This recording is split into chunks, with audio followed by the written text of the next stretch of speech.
Assalamualaikum warahmatullahi wabarakatuh. Alhamdulillah. Wassalatu wassalamu ala Rasulillah Muhammad ibn Abdillah wa ala alihi wa sahbihi wa man walah.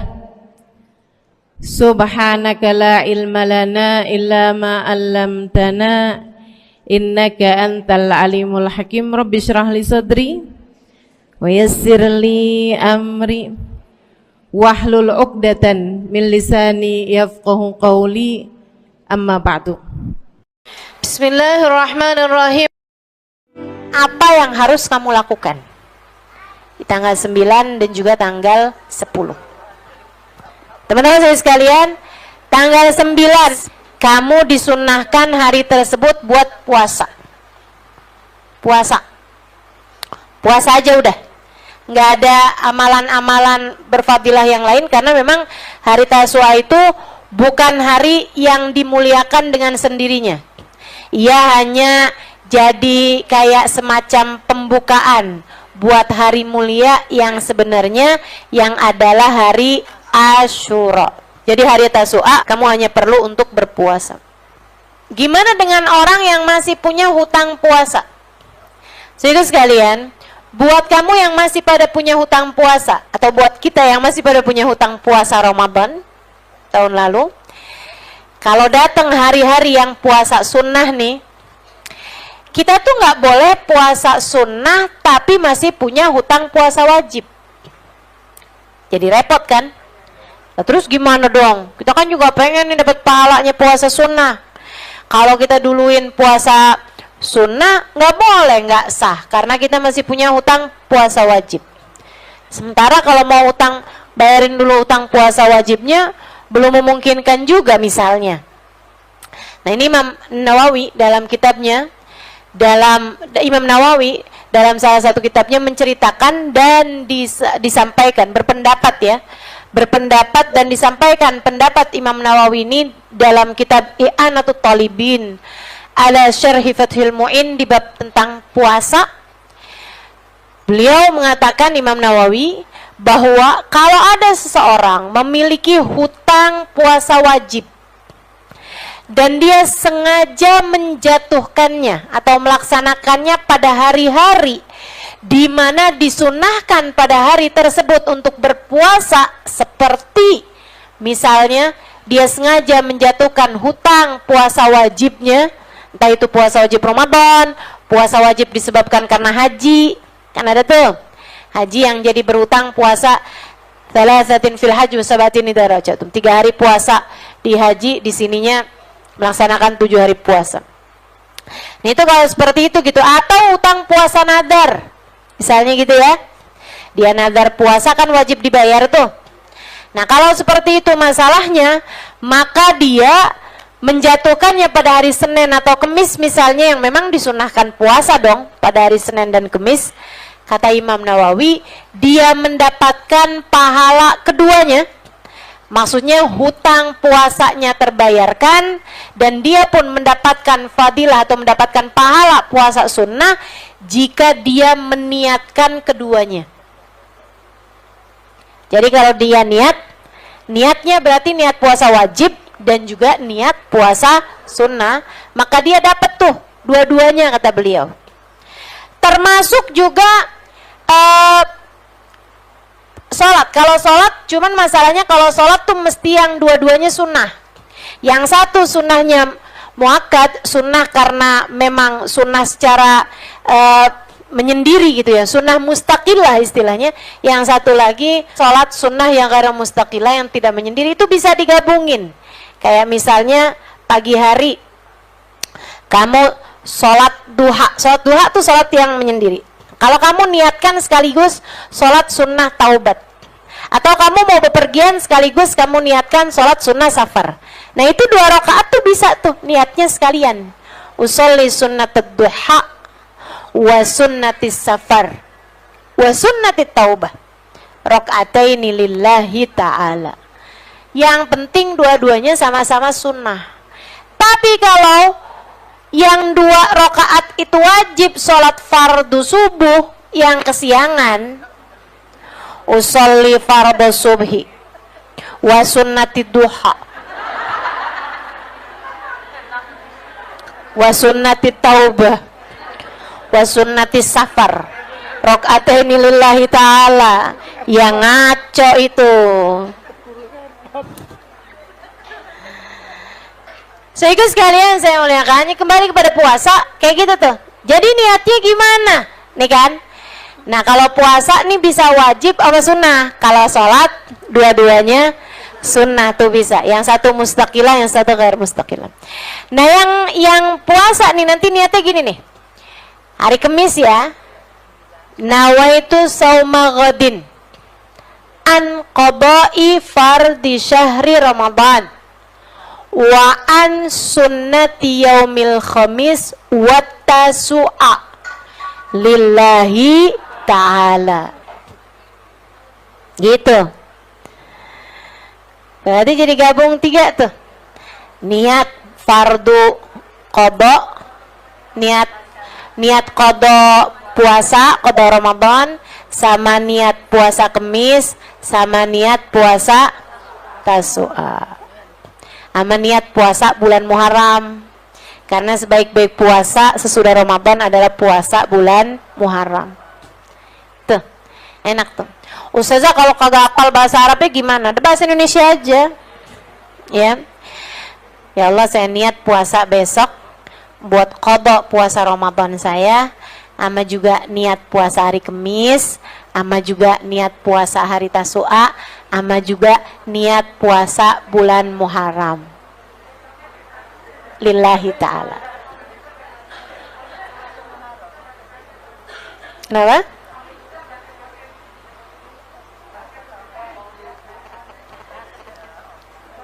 Ya bahasa apa aja pokoknya yang kamu ngerti, Allah Maha mengetahui. Kemudian yang besoknya, nah baru nih, namanya hari Asyura, hari mulia. Hari Allah memberikan banyak karunia kepada para nabi-nabinya. Ini sih kalau saya liatin sih ya, konsep hari kasih sayang tuh sebenarnya hari Asyura. Hari kasih sayang tuh hari Asyura. Hari Allah banyak memberikan hadiah-hadiah kepada para nabi-nabinya Allah Subhanahu wa ta'ala pada hari tersebut gitu. Allah hari menyelamatkan Nabi Yunus, hari Allah menyelamatkan Nabi Nuh, hari Allah menyelamatkan Nabi Ayub, hari Allah menyelamatkan Nabi Daud, hari Allah menyelamatkan Nabi Musa. Hari penting-penting banyak Allah Subhanahu wa ta'ala karuniakan kepada para nabi-nabinya tepat pada tanggal 10 Muharram atau hari Asyura. Maka hari penting nih besok nih Asyura nih ya.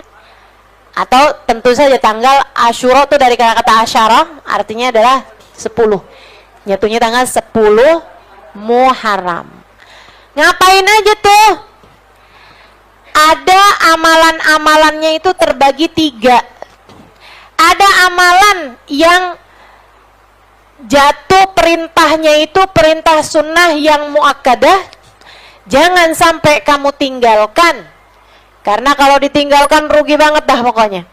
Ada hadisnya dan sahih hadisnya, Nabi Muhammad pun senantiasa melaksanakannya. Ada amalan yang begitu. Ada juga amalan yang kedua, amalan yang sunnah tapi ghair muakkad. Sunnah tapi enggak dikuatkan, enggak kuat gitu sunnahnya. Ya sebaiknya juga kita kerjakan. Karena memang perkara sunnah ya kan. Meskipun hadisnya itu ada, tapi hadisnya hadis yang dhaif. Nah, hadis yang dhaif ini boleh kok diamalkan untuk fadailul a'mal, untuk amal-amal yang berfadilah. Gitu ya. Ada jenis amalnya nih nanti akan saya sampaikan. Itu jenis amal yang kedua ini. Sunnah tapi ghair muakkadah. Artinya sunnahnya itu di bawah yang pertama tadi itu. Kalau yang pertama tuh boleh jangan ditinggalkan. Kalau yang kedua ini sebaiknya dilaksanakan, ya. Sebaiknya juga jangan ditinggalkan juga. Nah, kemudian yang ketiganya, boleh kamu kerjakan, boleh nggak kamu kerjakan. Kenapa gitu? Karena nggak ada hadisnya, baik sahih maupun dhaif. Tapi karena ada ulama yang bilang, ya kerjain aja. atau enggak juga nggak apa-apa juga. Gitu. Kita akan bahas amalan jenis pertama yang jangan sampai kamu tinggalkan pada hari Asyura itu. Hanya ada 2 jenis amal, masahhafi, sesuatu yang sahih hadisnya tentang hari Asyura itu ada 2 amalan. Yang pertama, puasa. Hadisnya sahih. Inna shaum yaum Asyura yukaffir dunub sanah. Kata Nabi, sesungguhnya puasa hari Asyura menghapuskan dosa 1 tahun. Inna shaum yaum Asyura yukaffir dunub sanah. Puasa hari Asyura menghapuskan dosa 1 tahun. Jadi jangan tinggal puasanya. Teman-teman sekalian, kabarnya bahkan seperti yang saya baca dalam kitab I'anatul Talibin, syarahnya Fathul Mu'in di bab tentang puasa. Puasa Asyura ini kana wajiban qabla an aujaballah faridat shaum Ramadan. Qabla Ramadan.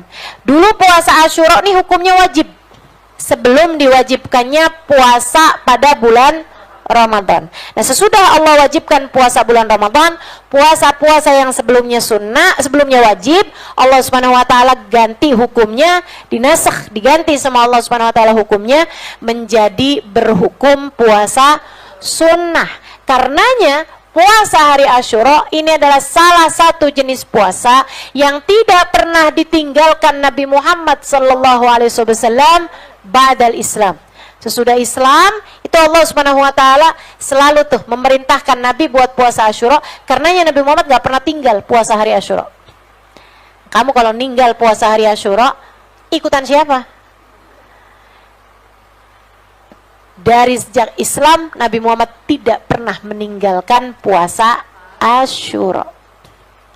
Bahkan para ulama menyebutkan hanya ada 2 hari di mana istri diperintahkan buat puasa dan diperbolehkan buat puasa sunnah walaupun tanpa izin suaminya. Istri itu kan nggak boleh puasa sunnah tanpa izin suami, ya kan? Bahkan puasa qadha aja kalau waktunya masih panjang tuh mesti izin sama suami. Puasa qadha Ramadan tuh kalau masih panjang waktunya kayak sekarang ini kan ketemu Ramadan berikutnya masih panjang. Itu kalau mau qadha mesti bilang sama suaminya. Kalau suaminya on ya. Maksud saya kalau suaminya itu ada di kota gitu kan, tinggal bareng. Nah kalau suaminya lagi jadi TKL di luar negeri, Saudi Arabia, nggak juga kamu kalau setiap kali mau puasa kamu bilang sama suami. Nggak perlu kamu mau Senin Kemis kek, kamu mau puasa Daud kek, bebas.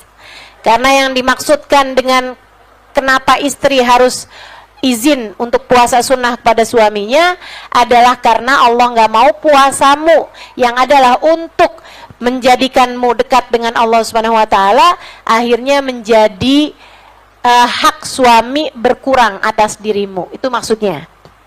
Nah, teman-teman sekalian, puasa yang diperbolehkan istri untuk puasa bahkan tanpa izin suaminya ada 2 hari aja. Yaitu hari Arafah kemarin tanggal 9 Dzulhijjah sama tanggal 10 yaitu hari Asyura 10 Muharram. Ini ya, tasuanya enggak. Jadi kalau kamu misalnya gitu kan enggak dapat izin suami buat puasa, hari tasuanya tetap enggak usah puasa, tapi yang Asyuranya tetaplah berpuasa. Kenapa gitu? Ya karena suaminya juga sebaiknya puasa. Begitu ceritanya ya. Teman-teman saya sekalian, puasanya tuh jangan sampai kamu tinggalkan. Itu satu. Nah, kenapa kita nih orang Islam juga sunnah puasa hari Tasu'a selain puasa hari Asyura? Jadi dulunya Asyuranya doang nih. Yang sunnah Asyuranya doang. Tapi kemudian di akhir kehidupannya Nabi lihat ternyata orang Yahudi juga pada puasa hari Asyura. Dulu waktu Nabi di Mekah, Nabi kan gak banyak bersinggungan dengan orang Yahudi. Nabi gak ketemu orang Yahudi di Mekah. Gak ada orang Yahudi di Mekah, adanya di Madinah. Di Mekah itu yang ada adalah orang kafir Quraisy. Tapi di Madinah, mulai nih ada Yahudul Madinah. Yahudinya orang Madinah. Sehingga sekalian, Nabi lihat ternyata yang pada puasa, Nabi tahu ternyata yang pada puasa bukan cuma orang Islam, akan tapi juga orang Yahudi. Nabi pun nanya di akhir hidupnya Nabi ya, Di bulan Muharram akhir hidupnya Nabi Muhammad tuh tahu itu, kemudian Nabi nanya, kenapa kalian berpuasa wahai Yahudi gitu. Terus orang Yahudi itu bilang, hadzal yaum najjallahu fihi Musa. Bukankah hari ini adalah hari Allah menyelamatkan Nabi Musa? Maka kami pun berpuasa pada hari ini sebagai rasa syukur kami atas apa yang Allah berikan kepada orang-orang, kepada Nabi Allah Musa alaihissalam. Nabi kemudian bilang kepada umat Islam, lau adraktus sanatil atiyah lasumtu mal asyura at-tasu'a. Kalau umur saya nyampe tahun depan, Nabi pakai bahasanya lau, andai umur saya nyampe tahun depan. Kenapa? Karena Nabi Muhammad tahu bahwa umurnya tidak akan sampai ke tahun depan. Nabi Muhammad bilang, kalau umur saya nyampe tahun depan, saya akan berpuasa bersama dengan hari Asyura, hari Tasu'anya juga. Bersama dengan tanggal 10, saya mau puasain tanggal 9-nya juga. Akan tetapi, bulan Muharram, so far Nabi Muhammad jatuh sakit. Rabiul Awal Nabi Muhammad meninggal dunia. Nah, kita sebagai umatnya yang mudah-mudahan solehah, melanjutkan niat nabinya. Sebagaimana anak tuh kalau solehah melanjutkan niat orang tuanya. Orang tua udah meninggal nih, ada lanjutin dah niatnya, begitu kan ya. Nah, kita juga gitu. Mudah-mudahan deh kita bisa dianggap sebagai umat yang solehah. Kita puasain bersama dengan hari Asyura tanggal 10, tanggal 9-nya juga. Sampai-sampai para ulama bilang, kalau kamu nggak bisa puasa tanggal 9 karena satu dan lain hal, kamu puasa baru bisa tanggal 10-nya aja. Coba ikutin juga puasanya dengan tanggal 11.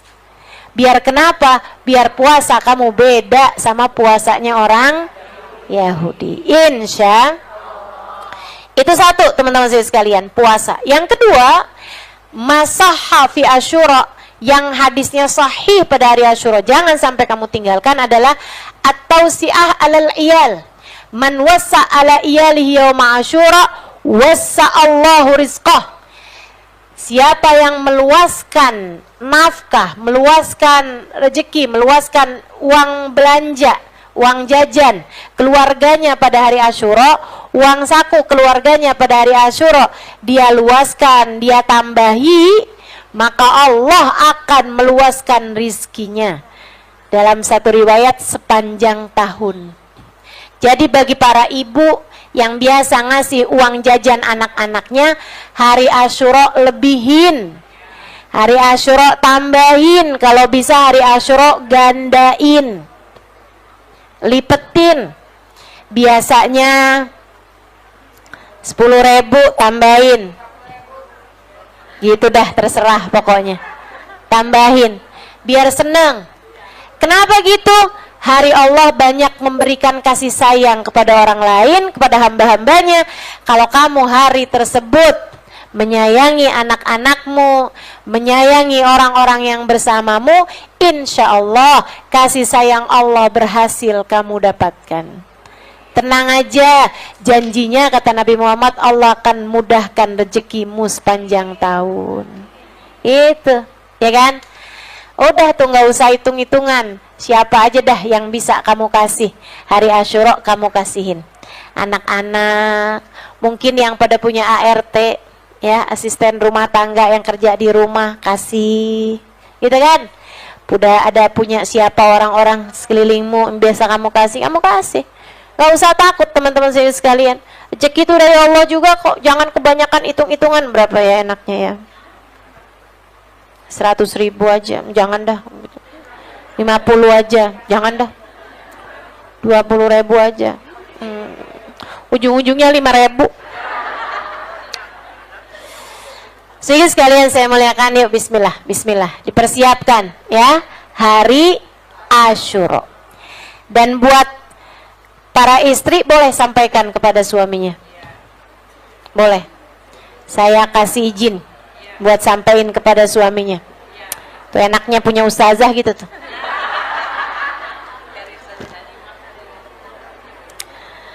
Tadi dapat ilmu baru, Bang. Saya kan suka kesian lihat abang suka susah nyari rezeki. Dikasih tahu mau ustazah caranya biar sepanjang tahun rezeki gampang. Apaan? Abang mulai dari sekarang nabung dah bang. Ntar tanggal 10 abang kasihin sama saya bang. Kata Nabi gitu bang. Ustazah bilangnya gitu. Kata Nabi loh bang, bukan dari saya.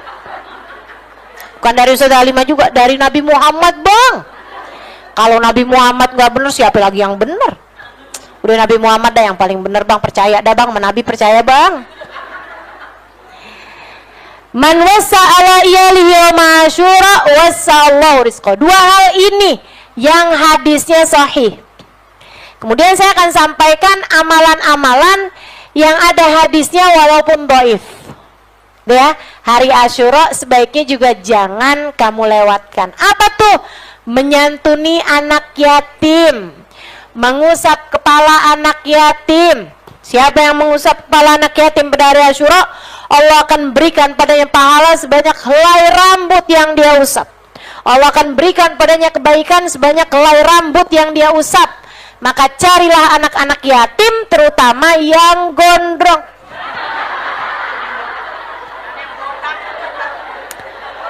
Lah ya kan hadisnya gitu.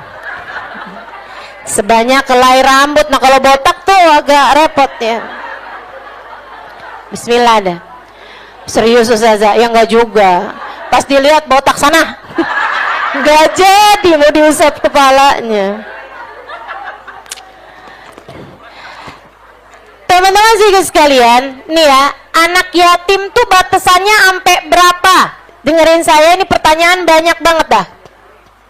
Anak yatim tuh batasannya sampai berapa? Kalau untuk disantuni, kalau dia adalah perempuan sampai dengan menikah, kalau dia laki-laki sampai dengan bekerja untuk disantuni. Tapi kalau untuk diusap kepalanya sampai dengan balik. Ya, jangan pas ngelihat ada anak udah gede, kamu yatim apa enggak? Yatim saya tante. Oh, sini deh saya usap. Umur kamu berapa? 25 tahun tante. Ya ngaco-ngaco itu ya.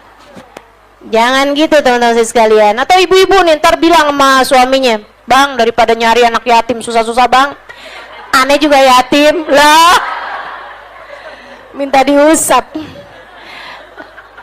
Jadi kalau urusan santunan itu sampai dengan balik ya. Kalau udah balik udah enggak sunnah lagi buat diusap kepalanya gitu. Tapi kalau untuk disantuni sampai dengan anak tersebut menikah kalau perempuan, atau sampai dengan bekerja kalau dia adalah laki-laki atau perempuan. Nah, kalau perempuan juga kalau dia udah kerja gitu, kalau zaman sekarang kan banyak juga anak-anak perempuan yang udah kerja gitu, nah itu juga udah nggak perlu lagi disantuni gitu. Santuni kan dikasih uang gitu ya. Dan untuk santunan ini teman-teman, khusus untuk anak yatim yang miskin. Khusus untuk anak yatim yang miskin. Kalau untuk disantuni yang membutuhkan gitu, kalau dia dapat warisan banyak, bahkan dia lebih kaya daripada kamu, ntar kamu santunin kasih uang 100.000 gitu kan, dia uang jajannya aja 200.000 tiap hari. Nggak perlu gitu. Jadi yang perlu disantuni adalah anak yatim yang membutuhkan. Tapi kalau untuk diusap kepalanya, walaupun dia adalah seorang anak yatim yang mampu, tetap sunnah tuh. Tetap sunnah hari itu untuk diusap kepalanya.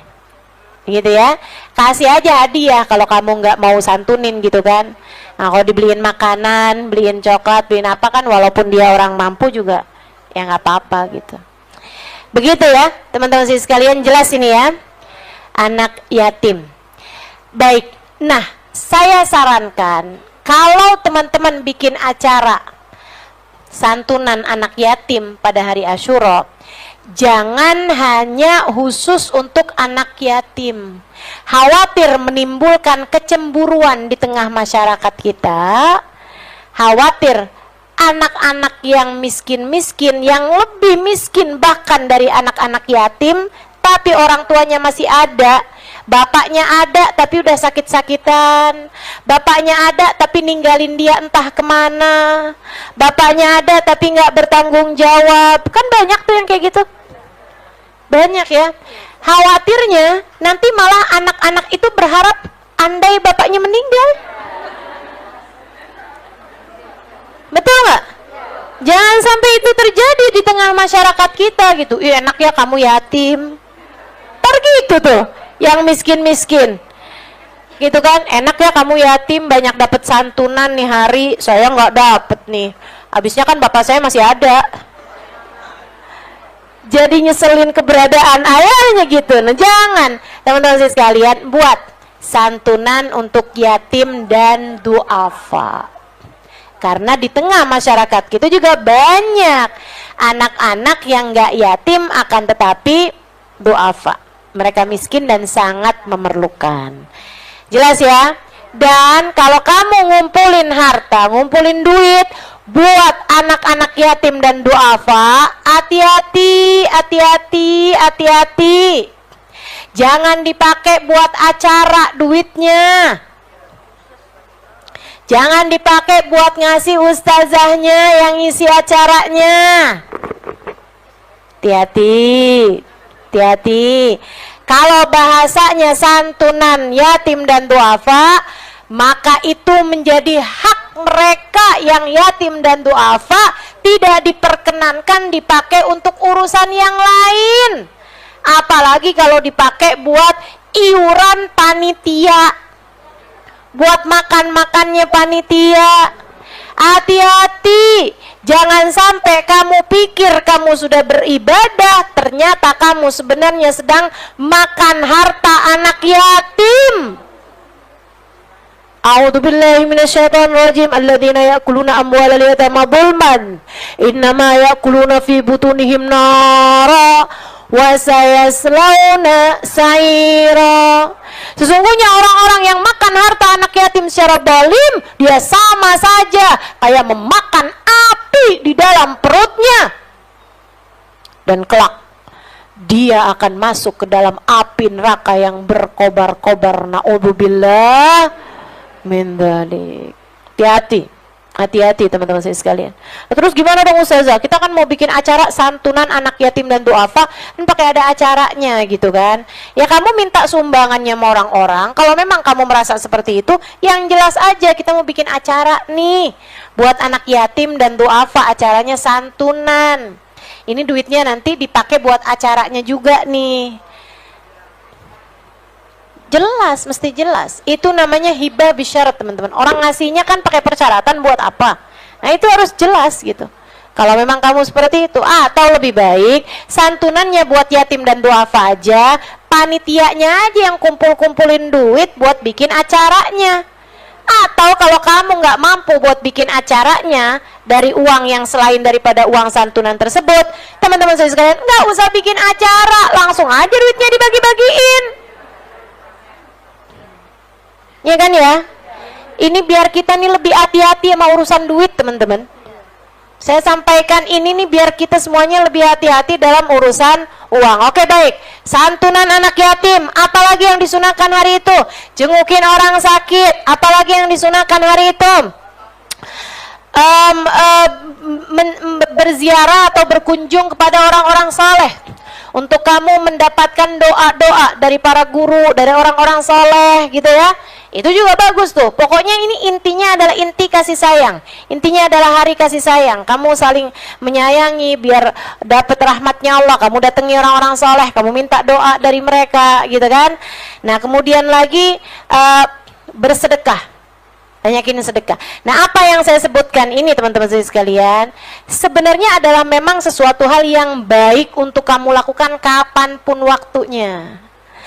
Makanya biar kata nggak ada hadisnya, itu emang bagus aja kamu kerjakan kapanpun waktunya gitu. Andai nggak ada hadisnya, apalagi ini ada hadisnya meskipun doif. Jadi silahkan dikerjakan. Kemudian yang terakhir, amalan-amalan yang kamu kerjain boleh, enggak juga nggak apa-apa juga gitu. Karena memang tidak ada hadisnya secara sahih ataupun doif. Apa itu? Kalau teman-teman dengar hari Asyura sunnah potong kuku. Ya lihat-lihat aja kuku kamu panjang apa enggak. Dan lihat-lihat juga hari Asyura-nya jatuhnya hari apa. Ya. Nah, kebetulannya hari ini Asyura-nya jatuhnya hari Jumat. Sehingga hari Jumat itu memang hari yang sunnah buat potong kuku. Bagus aja, silakan potong kuku. Nah, kalau hari Asyura-nya jatuhnya hari Selasa, sebaiknya jangan potong kuku karena memang nggak bagus potong kuku pada hari Selasa. Gitu ya. Kemudian yang kedua lagi, kalau kamu dengar hari Asyura itu kamu sunnahnya mandi, saya yakin sih ibu-ibu biar kata hari apa juga pasti mandi ya Bu ya. Ya udah mandi mah mandi aja gitu. Itu yang kedua. Kemudian yang ketiganya, kalau ibu-ibu dengar hari Asyura sunnah buat pakai celak mata. Nih Bu, saya bilangin, kalau kamu puasa hari Asyura makruh hukumnya pakai celak mata. Makruh hukumnya pakai celak mata sedang kamu dalam keadaan berpuasa. Jadi kalau kamu mau juga pakai celak mata hari Asyura, teman-teman saya sekalian, pakailah sebelum adzan subuh. Sahur tuh pakai dah celak mata.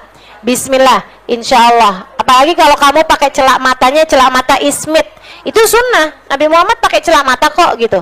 Dan Nabi Muhammad pakai celak matanya celak mata namanya ismit. Warnanya agak kemerahan kayak merah bata gitu ya. Itu yang biasa dipakai baginda kita Nabi besar Muhammad sallallahu alaihi wasallam. Jadi kalau kamu mau pakai sekali lagi sebelum subuh atau di waktu malam, gitu ya. Baik, itu adalah hal-hal yang insya Allah akan kita kerjakan. Oh ya, tambahan lagi, ada yang masuk dalam yang ada hadisnya meskipun nggak sahih ya, meskipun hadisnya dhaif, itu adalah membaca ayat kursi 360 kali, diawali dengan membaca Bismillahirrahmanirrahim setiap awalnya. Untuk setiap ayat kursinya juga membaca Al-Ikhlas, surat Qul Huwallahu Ahad kalau bisa sampai dengan 1000 kali. Nah, itu pada hari Asyura itu juga merupakan suatu hal yang baik untuk dilakukan. Oh iya, ada lagi juga zikiran hasbunallahu wa ni'mal wakil wa ni'man nasir sebanyak 70 kali, diiringi juga dengan doanya. Ada tuh doa Asyura yang nanti akan saya taruhkan juga deh di feed Instagram saya biar teman-teman pada bisa ngikutin dari sini.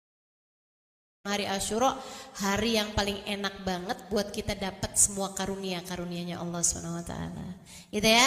Jangan lupa santunin anak yatim pada hari Asyura, sedekah kepada orang miskin pada hari Asyura, kemudian nambahin uang jajan bagi para orang tua kepada anak-anaknya, gitu kan ya. Kemudian lagi puasa, kemudian baca zikiran hasbunallah wa ni'mal wakil, ni'mal maula wa ni'man nasir, dan juga lanjutkan dengan baca doanya. Ada doanya tuh, ada ketulis, tinggal baca aja. Kalau mau tambahan zikir apa Ustazah? Boleh tuh baca ayat kursi sebanyak 360 kali. Kalau yang kemarin belum baca tanggal 1, itu boleh juga dibaca tanggal 10 atau hari Asyura. 360 kali ayat kursi, diawali masing-masing dengan baca Bismillahirrahmanirrahim, gitu ya. Insyaallah mudah-mudahan semuanya bisa diamalkan, dan mudah-mudahan kita semuanya meraih apa yang Allah Subhanahu wa taala janjikan pada hari Asyura, berupa ampunan, berupa rahmat, berupa kasih sayang, berupa kesembuhan, berupa rezeki, berupa kemudahan hidup, berupa terangkatnya semua kesedihan dalam hati, berupa terangkatnya sebuah musibah-musibah dalam kehidupan kita. Assalamualaikum warahmatullahi wabarakatuh. Alhamdulillah, wassalatu wassalamu ala Rasulillah Muhammad ibn Abdillah wa ala alihi wa sahbihi wa man walah. Subhanaka la ilma lana illa ma 'allamtana innaka antal alimul hakim. Rabbi shrah li sadri wa yassir li amri wahlul 'uqdatan min lisani yafqahu qawli, amma ba'du. Bismillahirrahmanirrahim. Hari Asyura juga hari Allah ngasih, adik-adik saudariku sekalian. Hari Allah Subhanahu wa taala mengeluarkan Nabi Yunus dari dalam perut ikan. Nabi Yunus nih kesian bener. Ninggalin kaumnya. Sebenarnya bukan niat ninggalin sih, cuman didakwahin bertahun-tahun kagak ada yang beriman. Satu pun, padahal baik-baik. Tetangganya baik. Kalau Nabi Yunus lewat nih pada senyum. Yunus apa kabar? Gitu kan? Yunus kemana? Mau belanja? Gitu. Itu pada nawarin berbaik-baik orang-orangnya. Nabi Yunus sakit dijengukin, tapi Nabi Yunus ngajakin beriman, pada nggak mau. Kalau Nabi Yunus ngomong pada senyum-senyum, tapi nggak ada yang pada mau beriman. Ini kan nyebelin ya, nyebelin banget gitu. Nabi Yunus lama-lama ya udah dah, kayaknya nih nggak menjanjikan nih. Kaum Nainawa namanya. Kaum Nainawa nih kayaknya orang di kampung Nainawa nih kayaknya nggak menjanjikan nih. Udah dah, saya mau hijrah aja dah. Nabi Yunus bawa pakaiannya, bawa uangnya, Nabi Yunus pergi kemudian ikutan kapal laut yang pergi belayar ke negara yang lain.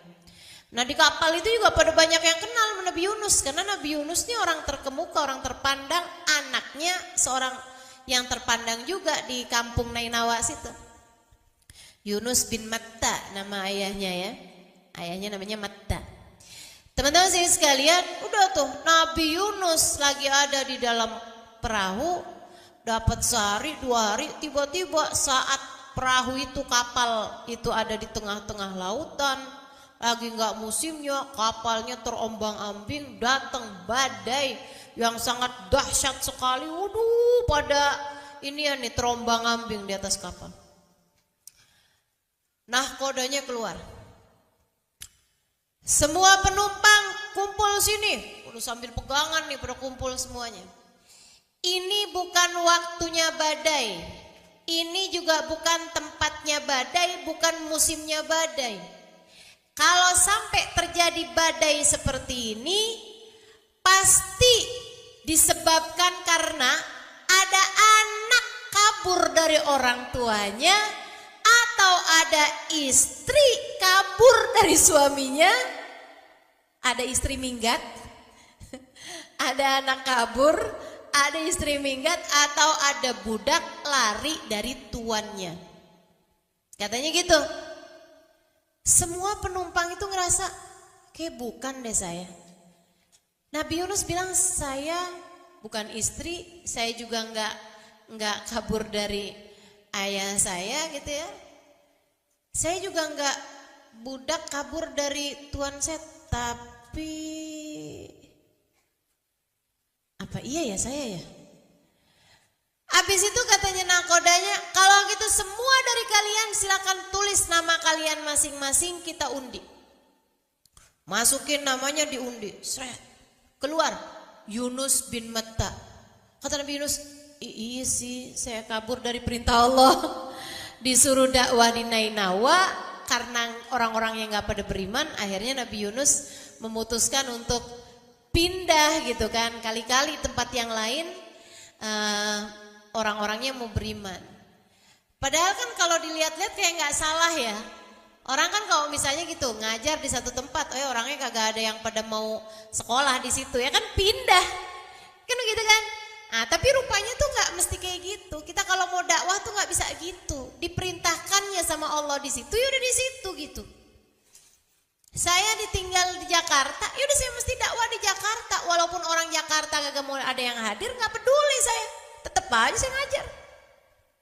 Kayak gitu mestinya gitu. Karena orang tuh kalau dakwah tuh ya udah kamu ditempatkan di mana, di situ kamu harus bermanfaat. Boleh, bukan nggak boleh dakwah di tempat-tempat yang lain, boleh. Saya juga pergi kemana-mana, tapi yang Jakarta itu harus yang menjadi prioritas. Sebab kita tinggal di situ, kita bermanfaat di tempat di mana kita berada. Apalagi para nabi.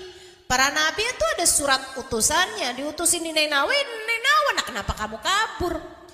Jadinya itu kapal oleng. Katanya nakodanya, tapi Yunus kamu kan bukan budak Yunus. Kali-kali salah nih, kocok lagi. Dikocok lagi, keluar lagi Yunus bin Matta. Nabi Yunus, tuh kan saya. Akhirnya terus orang bilang, ayo sekali lagi. Kenapa sekali lagi? Karena ikannya belum nyampe. Ikan pausnya belum nyampe ke situ. Jadi Allah pikir, diundi lagi.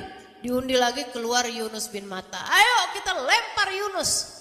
Mereka pun guncang-guncang Nabi Yunus, dilemparkanlah. Pas banget tuh Allah bukain mulutnya ikan paus yang udah nyampe ke situ.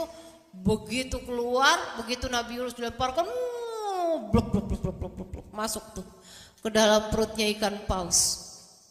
Masya Allah, namanya Nun, ya. Ikannya nih namanya ikan Nun, gede banget ikannya.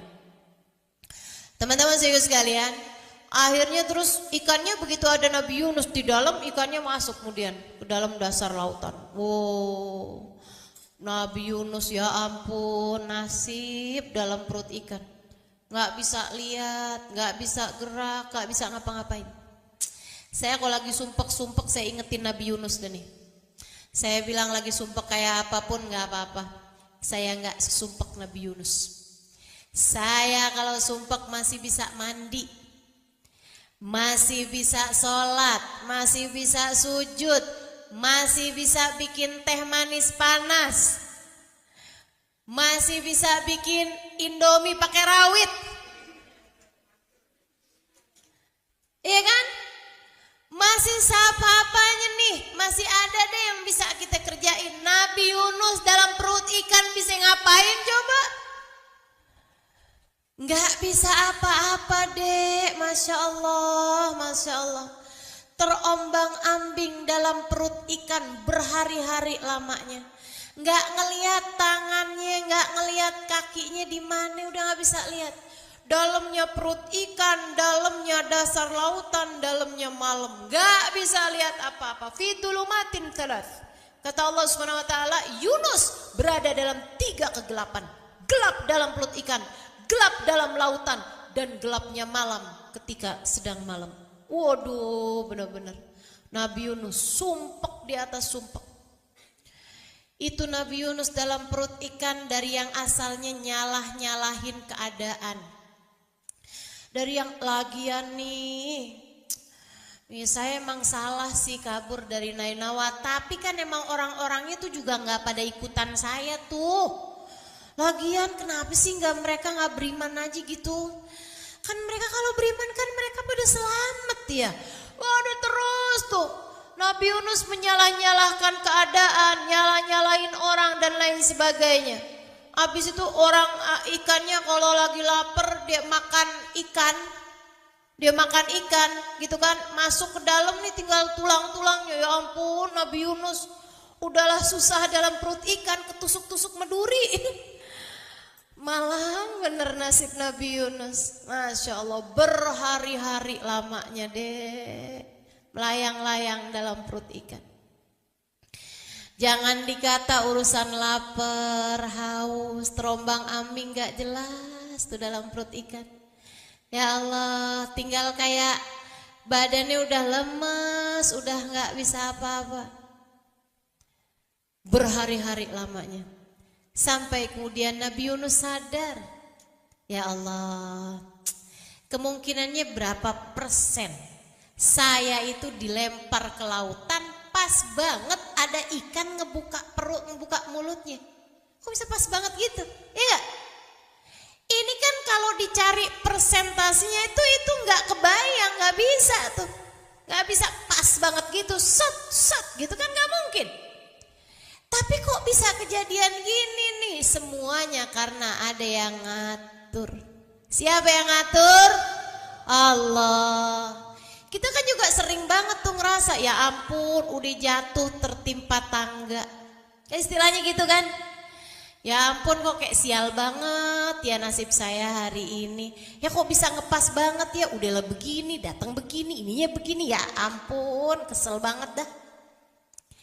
Teman-teman sekalian, saya sering kali mengingatkan ketika satu perkara berada di luar kendalimu, itu adalah cara Allah mengingatkanmu bahwasanya kendali segala urusan memang tidak pernah berada dalam kendalimu. Semua kendali ada pada Allah. Yang ngatur hidup kita nih dek, bukan kita sendiri dek, Allah. Allah, adik-adikku sayang, yang ngatur hidupmu tuh bukan kamu sendiri, tapi Allah SWT yang nentuin kamu jadi anaknya Bapak Fulan, Ibu Faltana, Ibu Fulana. Kamu mukanya begini, gitu ya. Kamu kulitnya warnanya ini, rambutnya keriting apa lurus apa ikal mayang. Nah, itu udah ada ketetapannya masing-masing dek, bukan ada dalam pengaturan kamu. Nggak ada dalam aturan kamu. Kamu nggak bisa ngatur apa-apa. Nanti malam kamu akan tidur jam berapa, bukan kamu yang ngatur. Di luar kendalimu adik-adik sekalian. Besok paginya kamu akan bangun jam berapa, nggak dalam aturan kamu. Walaupun kamu usahain pakai alarm ini itu apa segala macam, tetap aja bangunnya pada waktu yang telah ditetapkan Allah. Betul apa enggak? Sering nggak kamu udah pakai alarm, tahu-tahu bangun kesiangan juga. Ternyata alarmnya lupa dihidupin. Saya pernah tuh kejadian kayak gitu, kesel banget dah. Masya Allah, Masya Allah. Teman-teman sekalian, ya emang Allah tuh mau ngasih tahu gitu, Halimah, yang ngebangunin kamu kan alarm, tapi aku.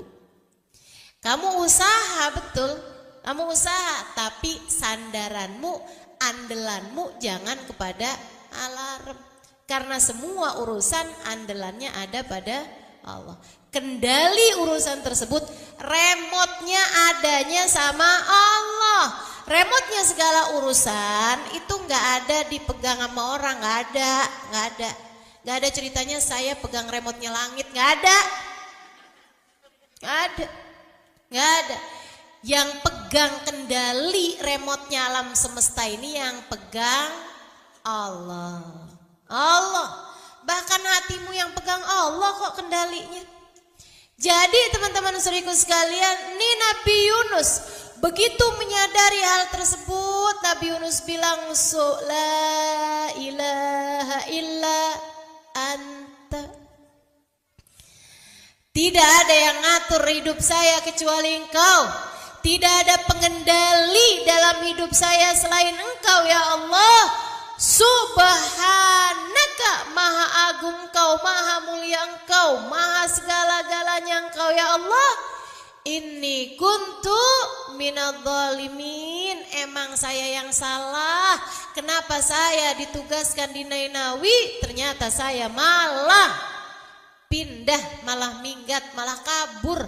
Saya meninggalkan negara tersebut tanpa beristikharah, tanpa minta apa yang menjadi keputusanmu ya Allah. Teman-teman sekalian, Nabi Yunus pun berulang-ulang mengucapkan kata tersebut. La ilaha illa anta subhanaka inni kuntu minadh dhalimin. La ilaha illa anta subhanaka inni kuntu minadh dhalimin. Terutama dengan hatinya. Ya Allah, maha suci Engkau ya Allah. Maha agung Engkau ya Allah. Saya yang salah ya Allah. Emang saya enggak benar ya Allah. Saya nih Allah yang banyak dosanya ya Allah. Saya ya Allah yang salah ya Allah. Saya seharusnya enggak nyalahin siapapun, karena sebenarnya sayalah yang salah. Subhanallah, pikirannya Nabi Musa ini kedengeran sampai malaikat-malaikatnya Allah di atas langit sana. Katanya para malaikat gini, suaranya kedengeran kencang bener, familiar, kita apal nih manis suara. Tapi orangnya kita liatin kagak ada ya. Di bumi mana dia nih? Sautun ma'ruf fi makanin majhul, kata para malaikat. Ini ada suara kita kenal, familiar banget suaranya. Akan tetapi fi makanin majhul, tempatnya di mana kita nggak tahu. Allah bilang, innahu sautu abdi Yunus fi batnil hut. Sesungguhnya ini adalah suara hambaku Yunus dari dalam perut ikan. Pada tanggal 10 Muharram, sesudah dalam satu riwayat 6 bulan, dalam satu riwayat 40 hari, dalam satu riwayat 16 hari Nabi Yunus dalam perut ikan. Dek, mestinya mati ya enggak? Orang gak makan, gak minum, gak apa-apa itu dalam perut ikan, mati tuh mestinya. Mestinya tuh perut ikan tuh jadi kuburannya Nabi Yunus, sekalian mati di situ. Tapi Allah emang berkehendak lain.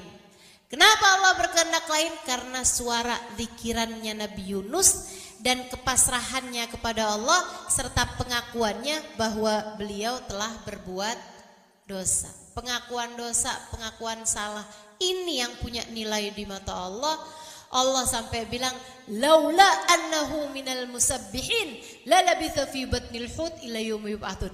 Andai ada Yunus tuh enggak zikir tuh, andai Yunus tuh enggak baca la ilaha illa anta subhanaka inni kuntu minadh dhalimin, hatinya enggak bergemuruh dengan zikir yang seperti itu, la labitha fi batnil hut ila yaumi yub'atsun. Aku akan biarkan dia di dalam perut ikan sampai hari kebangkitan.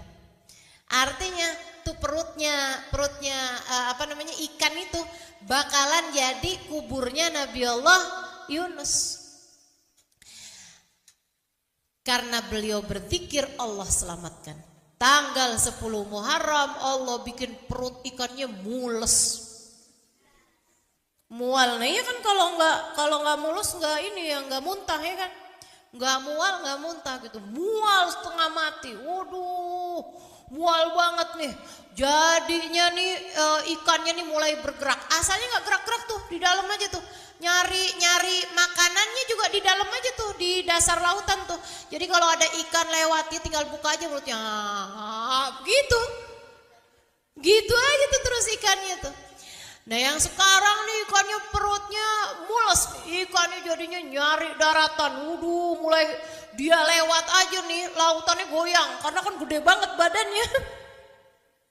Dia lewat terus tuh, dia pesisirin tuh sampai nyampe ke daratan, dia buka mulutnya, dia pun muntah, kemudian keluarlah Yunus sampai terdampar di daratan. Gak punya tenaga teman-teman, gak punya tenaga, lemes setengah mati. Ya ampun, tinggal nyawanya doang nih. Ya Allah, pingsan beberapa waktu sampai kemudian Allah Subhanahu wa taala, Allah tuh kalau mau ngasih kehidupan 6 orang pasti dikasih rezekinya. Ini buat ibu-ibu terutamanya nih. Ibu-ibu yang hadir dengerin saya nih. Jangan pernah was-was ragu-ragu urusan rezeki. Kalau kamu emang mesti hidup, rezekimu bakalan sampai padamu. Tenang, bisa jadi kamu gak tahu alamat rezekimu. Rezekimu yang tahu alamatmu. Gak bakalan salah kirim, malaikat Mikail tuh gak bakalan salah kirim. Sama malaikat Israel gak akan pernah salah cabut nyawa gitu ya. Jangan ada tuh yang bilang, yang sakit bininya, kok yang mati lakinya, jangan-jangan keliru nih malaikatnya. Gak ada ceritanya. Gak ada ceritanya malaikat Israel keliru nyabut nyawa. Sama halnya malaikat Mikail gak bakalan keliru bagi-bagi rejeki teman-teman. Gak ada ceritanya.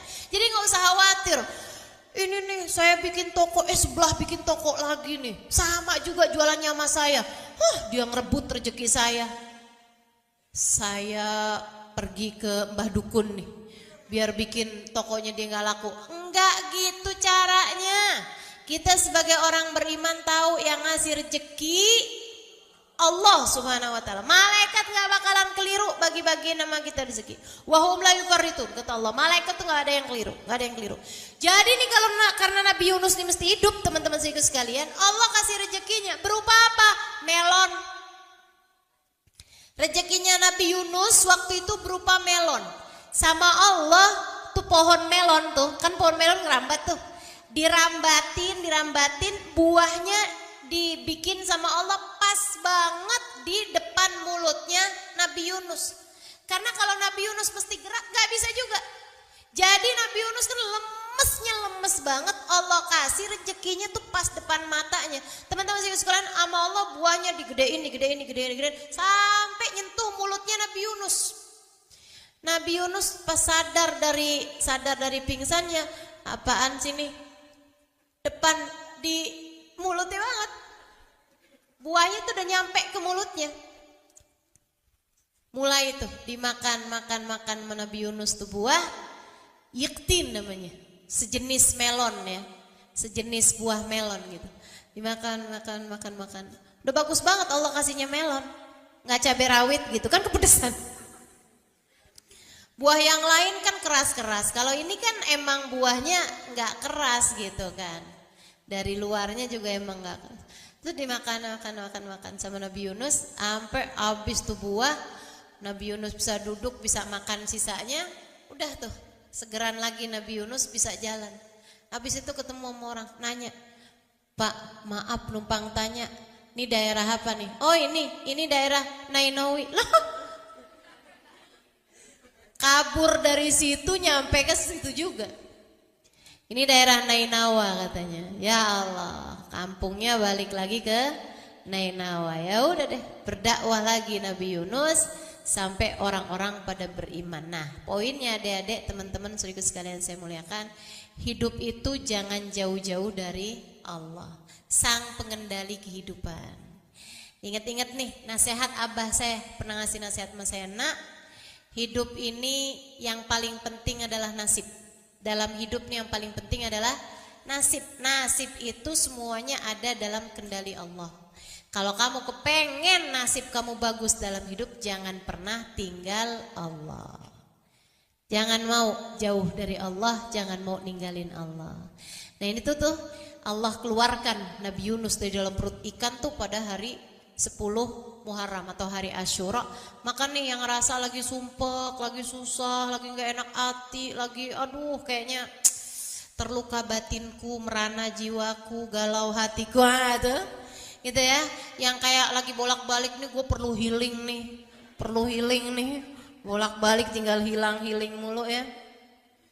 Ini teman-teman saya sekalian, silahkan untuk semakin mendekat kepada Allah Subhanahu wa taala dengan selalu bergantung kepadanya.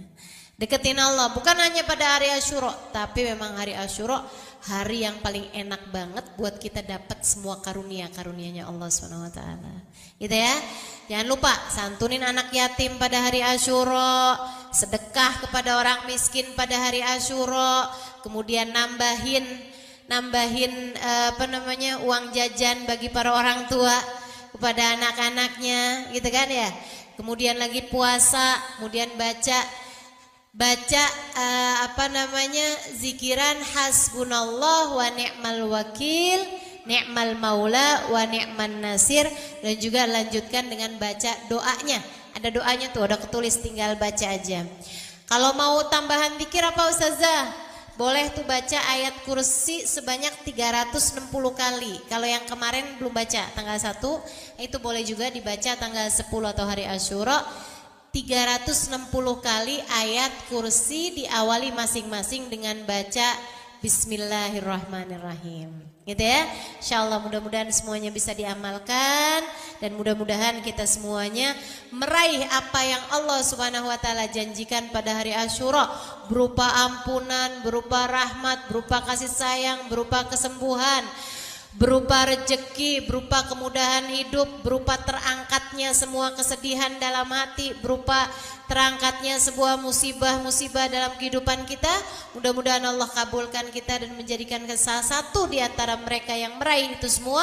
Ala hadhihi niyyah bi kulli niyatin salihah jami'ah syamilah ila hadratin Nabi. Al-Fatihah. Assalamualaikum warahmatullahi wabarakatuh. Alhamdulillah. Wassalatu wassalamu ala Rasulillah Muhammad ibn Abdillah wa ala alihi wa sahbihi wa man walah. Subhanaka la ilma lana illa ma 'allamtana innaka antal alimul hakim. Rabbi shrah li sadri wa yassir li amri wahlul 'uqdatan min lisani yafqahu qawli. Amma ba'du. Alhamdulillah, Ibu-ibu sekalian saya muliakan, hadiah indah di mana Allah mengizinkan kepada kita untuk menghadapnya. Bukan main. Siapa kita ini sampai diizinkan Allah untuk bolak-balik menghadap kepada Allah Subhanahu wa taala dalam salat-salat kita. Saya pernah dengar dari para guru-guru kami, guru-guru saya, mereka mengatakan di saat orang sholat, di saat kamu sholat, di saat saya sholat, bukan hanya karena saya mau sholat, kamu mau sholat, akan tetapi karena kamu dianggap mulia di mata Allah, sehingga Allah izinkan dirimu untuk menghadap padanya. Ketika saya sholat, bukan hanya karena saya mau sholat, akan tetapi karena saya punya nilai di mata Allah, sehingga Allah izinkan kepada saya untuk menghadap padanya. Sebaliknya, ketika kamu tidak mau sholat, bukan hanya karena kamu tidak mau sholat, akan tetapi karena kamu sudah jatuh dalam pandangan Allah, terhina dalam pandangan Allah, sehingga Allah tidak lagi mengizinkan kepadamu untuk menghadap kepadanya. Ketika seseorang tidak sholat, bukan hanya karena dia tidak mau sholat, akan tetapi karena ia sudah tidak lagi bernilai di mata Allah, sehingga Allah tidak izinkan dia untuk menghadap padanya. Teman-teman, saudariku sekalian yang saya muliakan, kalau bicara tentang sholat nih teman-teman, ada 4 tingkatan, ada 4 kelas. Untuk kamu melihat sholatmu sudah ada di kelas yang mana. Kalau saya boleh bilang kelas teratasnya nih kelas bisnis, oke lah ya. Kelas bawahnya lagi kelas, atasnya kelas eksklusif ya, kelas eksekutif. Terus bawahnya lagi kelas bisnis, bawahnya lagi kelas, tapi ada 4 kelas, bawahnya lagi kelas gerbong. Nggak naik dalam kereta nih ya. Kelas yang paling bawah kita bahas nih, kelas gerbong nih. Kayaknya naik di atasnya nih ya, gerbongnya. Teman-teman sekalian, orang yang di saat mengerjakan sholat, dia kerjakan juga, tapi merasanya sebagai beban. Ya ampun, udah maghrib aja, baru juga asar. Ya ampun, males banget dah. Ini gak ada rusuh nih. Kita kan lagi jalan-jalan nih. Kita kan lagi belanja nih di Tanah Abang. Itu jamaah aja gimana sholatnya. Nah ini orang-orang yang menganggap sholatnya sebagai beban. Malas kalau disuruh sholat, terutamanya subuh. Terutamanya sholat subuh. Ini Allah ceritakan orang-orang yang seperti ini adalah kelompoknya orang munafik. Na'udzubillah. Alladzina idza qamu ila sholati qamu kusala. Orang-orang yang kalau disuruh sholat bangun juga sih, tapi malas banget. Setan nih nemenin dia, kayak naroin batu di atas kepalanya, bikin dia berat mau ngerjain sholat. Kalau lagi tidur, ngipas-ngipasin matanya, bobo aja lagi. 5 menit lagi, 5 menit lagi, bangun-bangun udah siang. Pernah terjadi padamu?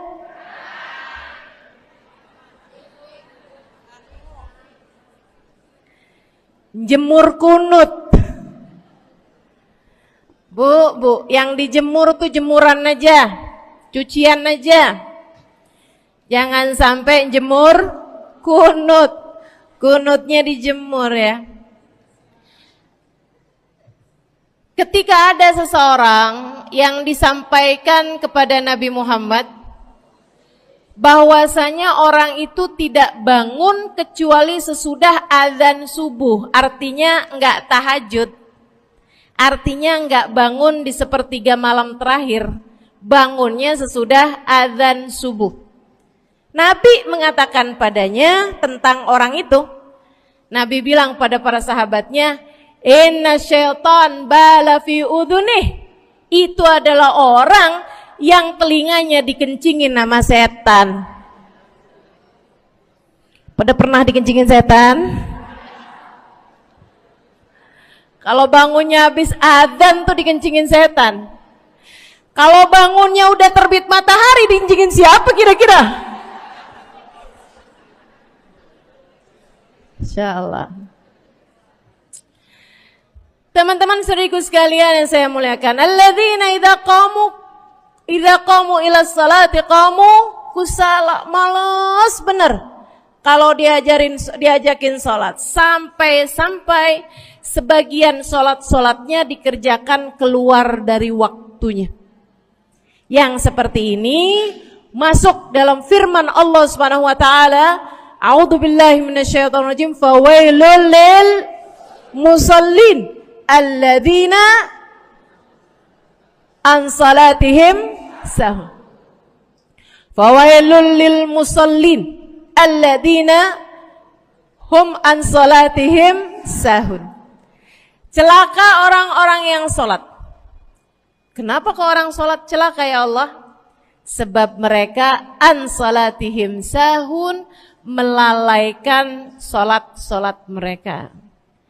Apa maksudnya melalaikan? Imam Sayyidina Ibnu Abbas dalam salah satu tafsir beliau mengatakan alladzina yuakhiruna an waqtiha au yuqaddimuha ila ghairi waqtiha. Orang-orang yang mengakhirkan sholat sampai keluar dari waktunya atau memajukannya sebelum waktunya.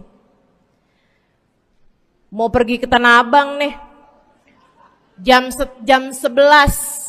Ntar kita ribet nih urusan sholat duhur. Dah sholatin sekarang aja.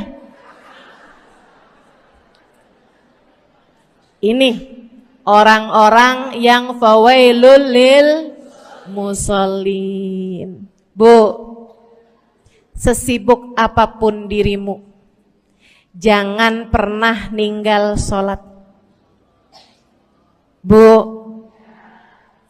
lagi ngerjain perkara penting apapun kamu, jangan pernah mengakhirkan sholat. Jangan pernah mengeluarkan sholat dari waktunya. Kenapa gitu? Karena bu, sholat itu urusanmu sama Allah. Gak ada yang lebih penting daripada itu. Gak ada yang lebih penting daripada itu. Siapa yang mementingkan Allah, dia bakal dipentingin sama Allah. Siapa yang meremehkan sholatnya, berarti dia telah meremehkan Allah. Siapa yang meremehkan Allah, dia akan diremehkan oleh Allah. Na'udzubillah min dzalik. Buat adik-adik jomblo, jangan pernah mau kawin sama orang yang gak sholat. Biarpun kamu udah nunggu cukup lama, kalau ada yang lamar kamu dan dia gak sholat, jangan mau bu. Dek, ibu-ibu juga. Kalau ada yang janda di sini,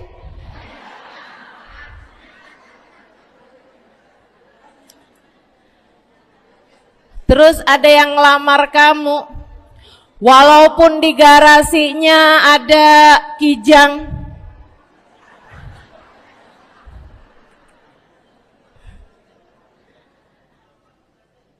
ada bebek, motor maksudnya ya, datang melamar kamu, jangan terima.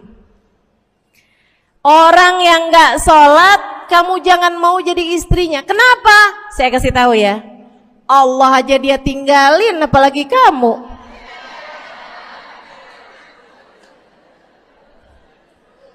Allah aja dia tinggalin. Siapa yang tidak berguna baginya peringatan Allah, maka tidak akan berguna baginya peringatan dari siapapun. Tapi dia mencintai saya, Ustazah. Dia mencintai saya cinta mati katanya. Sekarang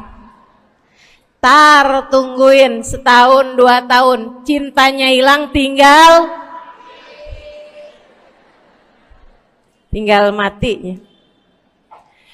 Tapi dia mencintai saya luar biasa, Ustazah. Dia tak sanggup hidup tanpa saya.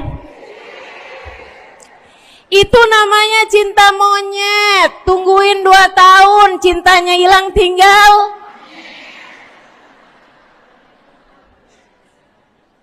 Jangan temenan sama orang gak sholat. Dia telah jatuh di mata Allah. Maka kita pun belajar buat jadi orang-orang yang terus mendaki, terus meraih rahmatnya Allah, terus belajar buat jadi salah satu orang yang dipandang dengan rahmat oleh Allah Subhanahu wa taala. Salah satunya dengan cara kita memuliakan sholat. Kita menjaga sholat. Jagain sholatnya. Jangan masuk kelompok orang yang tadi itu sholatnya menjadi beban. Ini kelompok paling bawah nih. Naik ke kelas ekonomi. Tadi begitu ya? Kelas ekonomi, orang-orang yang sholatnya menjadi sebuah kewajiban. Dia kerjain, dia tahu itu wajib, dia gak akan tinggalin. Tapi sama halnya dengan kewajiban-kewajiban yang lain. Kita nih kalau mikirnya kewajiban, Bu, kalau gak diwajibin lagi seneng. Betul gak? Masih ada kayak beratnya gitu ngerjain sholat. Orang yang sholatnya dianggap sebagai kewajiban. Kayak anak-anak sekolah tuh. Wajib pakai seragam, wajib ngerjain PR. Kalau 1 hari, besok enggak wajib pakai seragam. Ada enggak ya pakai seragam? Enggak ada. Enggak ada yang besoknya dipakai seragam. Terus tanyain, kenapa kamu tetap pakai seragam? Abisnya saya suka sama seragamnya. Enggak ada.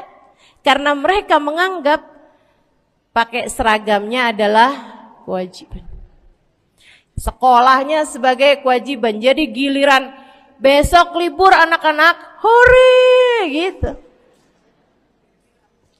Ada orang-orang yang sholatnya dianggap sebagai kewajiban.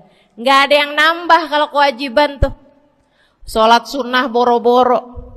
Sholat wajib aja kalau bisa dibikin sesingkat mungkin akan dilaksanakan dengan cara yang sesingkat-singkatnya.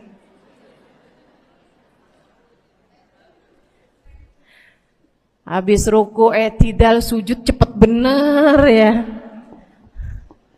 Malaikat raqib sama malaikat atid nih udah tahu aja kalau dia sholat. Habis ghairil maghdubi alaihim waladdallin. Malaikat atid bilang sama malaikat raqib, kulhu, catat kulhu udah pasti.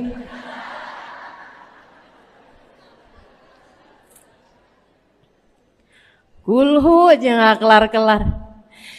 Teman-teman saudariku sekalian yang saya muliakan, sholatnya dianggap sebagai sebuah kewajiban. Nggak nambah dengan sunnah, namanya wajib. Kita naik lagi insya Allah. Sholatnya kita naikkan. Dari yang kewajiban, kita naik menjadi kelas bisnis. Sholatnya sebagai sebuah kebutuhan. Mudah-mudahan nih ibu-ibu, teman-teman semuanya yang sedang menyimak kajian pada hari ini, saya doakan, karena saya berharap saya pun juga didoakan agar menjadi salah satu orang yang sudah berada dalam tingkatan ini. Sholat kita tahu adalah kebutuhan kita. Sama kayak kebutuhan makan, Bu. Ibu kenyang nggak kalau makan nasi doang 2 piring? Kenyang. Siapa yang bilang gak kenyang? Kalau kamu makan nasi doang, sepiring, kenyang apa gak kenyang? Kenyang. Akan tetapi pasti ibu-ibu mau nambah dah. Nambah apaan? Lauk. Nambah lauknya. Ada ikan asin, ada sayur asem. Langsung pada lapar nih. Ada sambal. Masya Allah, ada tempe goreng. Udah ibu ya, tetangga lewat kagak nyadar. Masya Allah. Teman-teman saya sekalian, kita nambah, bahkan udah kenyang pun kita masih cari lagi tambahan. Makanan apa nih yang bisa kita makan? Karena kita tahu makan adalah sebuah kebutuhan kita. Kita perlu sama makan. Kita butuh sama makan. Maka demikian pula dengan orang-orang yang sholatnya sudah dia tahu adalah sebagai sebuah kebutuhan. Cukup sih duhur 4 rakaat, dia nambah. Ada qobliyahnya, ada ba'diyahnya. Jam-jam 9 pagi nggak ada sholat wajib sih, tapi pengen ngemil, ya bu ya, dengan cara kerjain sholat duha. Malam-malam abisnya isya, ampun mau tidur, ingat katanya Nabi, pesannya kepada Sayyidina Abu Hurairah, wasani habibi, kata Abu Hurairah, an utir qabla an anam. Kekasih saya Nabi besar Muhammad, kata Abu Hurairah, kasih pesan pada saya untuk jangan tidur sebelum sholat witir. Jadi habis kelar sholat isya langsung sambung sama witirnya. Dia tahu sholatnya adalah sebagai sebuah kebutuhan. Kebutuhan. Saya butuh untuk sholat karena saya butuh kepada Allah. Saya perlu sholat karena saya perlu kepada Allah. Saya perlu sholat karena saya tahu urusan saya sebesar apapun saya rasakan adalah kecil dalam pandangan Allah.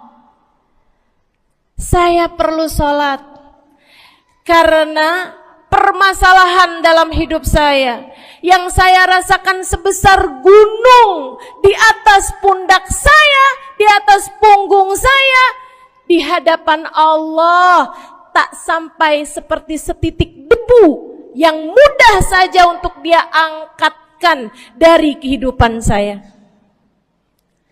Maka kita pun menjadikan sholat sebagai sebuah kebutuhan. Lagi sakit, jangan ninggalin sholat. Kenapa? Kamu menghadap kepada yang punya kesehatan. Lagi banyak utang, jangan ninggal sholat. Sama, jangan utang lagi. Karena kamu menghadap kepada pemilik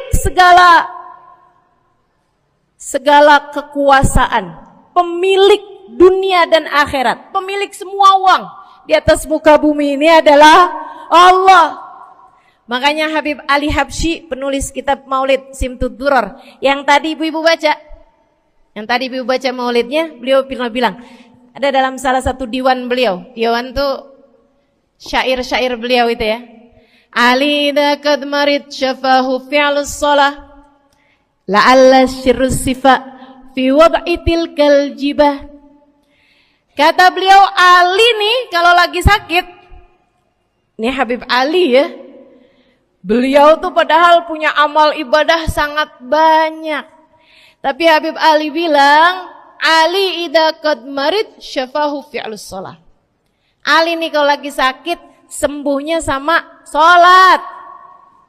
Sembuhnya sama sholat.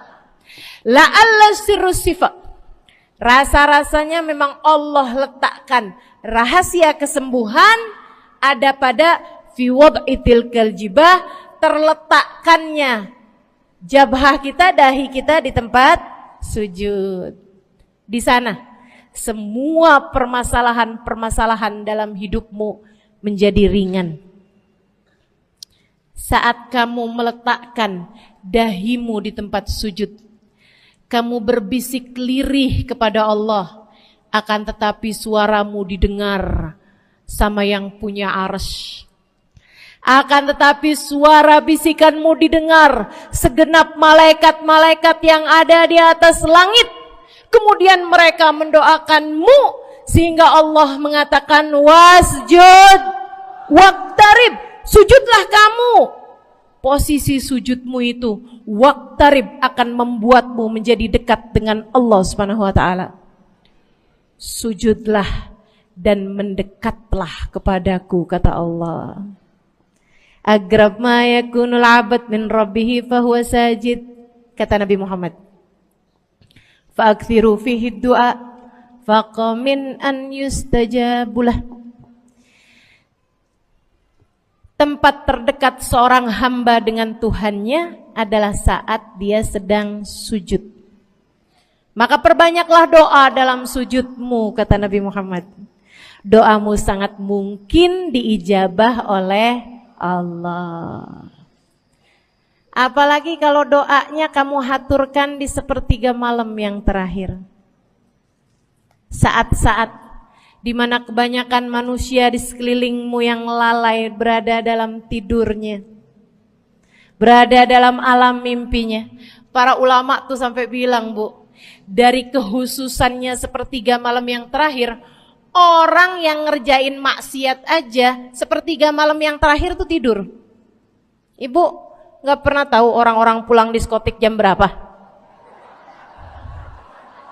Gak tahu ya, sama.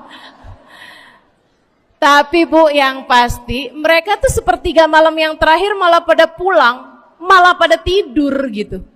Orang maksiat aja itu sama Allah dibuat tidur tuh di jam-jam yang biasanya turun rahmatnya Allah. Allah mau milih nih mana nih hamba-hambaku, pilihan-pilihanku akan aku bangunkan untuk menghadapku. Kemudian Allah Subhanahu wa taala bertanya, hal min mustaghfirin, hal min taib, hal min talibi hajatin faunilahul matalib. Siapa nih di antara kalian yang lagi mohon doa, minta pertolongan, mohon ampunan, akan aku beri, kata Allah Subhanahu wa taala, sebab kalian meminta pada waktu yang paling aku suka. Kalau punya hajat minta. Kapan mintanya? Dalam sujud. Kapan sujudnya? Dalam sholatmu di sepertiga malam yang terakhir. Bu, ngelihat muka-mukanya pada punya hajat banyak-banyak nih. Gimana tahajudnya? Mudah-mudahan Allah jadikan kita salah satu di antara mereka yang menyibukkan diri di sepertiga malam yang terakhir, insyaallah. Sampai-sampai Bu ya, saya tinggal lama di kota Hadramut dulu. Orang-orang di Hadramut, orang awamnya, itu kalau mereka punya anak kecil umur 1 tahun, 2 tahun, 3 tahun tuh, punya anak bayi, balita gitu. Kalau mereka bangun di sepertiga malam yang terakhir, mereka akan membangunkan anak-anaknya walaupun buat main. Alasannya 2. Yang pertama, agar mereka terbiasa bangun di jam-jam segitu. Nantinya kalau besarnya mereka jadi udah kebiasaan bangun di jam segitu, gampang ngerjain tahajud. Alasan yang kedua, ibu-ibu sekalian, agar anugerah, karunia, rahmat, pemberian Allah yang Allah turunkan di sepertiga malam yang terakhir, anak-anak mereka pun berhak untuk mendapatkannya karena mereka tidak sedang dalam keadaan tidur dan dalam keadaan berjaga. Kan kebalik sama orang kita. Anak-anak kita, cucu-cucu kita kalau bangun jam segitu kita tidurin lagi, masih malam. Mama masih ngantuk, nak. Masya Allah. Ibu, saya punya ibunya guru saya. Saya punya guru salah satunya dan yang tercinta di hati saya, Sayyidil Habib Umar bin Hafid. Guru saya. Beliau punya ibu namanya Hubabah Zahra. Almarhumah, baru meninggal masa-masa deket pandemi. Ya Bu ya, baru aja beberapa tahun silam meninggalnya. Itu ibu-ibu sekalian punya anak kalau nggak salah 12. Kalau nggak salah 12 anak beliau. Laki-laki 5. Kalau saya nggak salah ya, mohon maaf kalau saya salah. Kemudian yang perempuan 7. Semuanya soleh-solehah. Semuanya Bu, jadi orang-orang yang luar biasa, yang terutamanya anak yang pertama yaitu Habib Ali Masyhur jadi mufti pada zamannya di Kota Tarim. Sampai wafatnya beliau masih sebagai mufti. Mufti itu Bu, permasalahannya umat